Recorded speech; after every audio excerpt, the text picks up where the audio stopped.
او دغه نه یو هیله کوي چې یاره دا به مالا په راروان وخت کې یو ښه کارونه کوي، زما د بچي مستقبل به ښه کوي، په ما به رحم کوي. په دې ملک کې به د مهنګایي یو اهمه خبره ده د ټولو نه مخکې په دې باس دی، ځکه چې دا د هر چا مسله ده.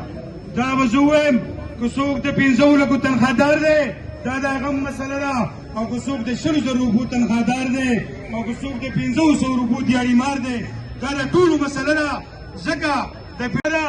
عوامه چې تاسو نه را پاسېدلی د دې خبرې مقابله نه کېږي. تاسو ټولو ته زما درخواست دی که تاسو پوهېږئ چې زما په کور په ما ګراني ده، نو بیا زه تاسو درخواست کوم چې نیغ ودرېږئ چې دا شرمېدلی حکومت، دا سلیکټډ حکومت، دا سلیکټ وزیر اعظم د دې تختې نه دې خلکو کوز کړی نه وي، نو د هغې پورې به تاسو دا احتجاجونه کوئ. زموږ سره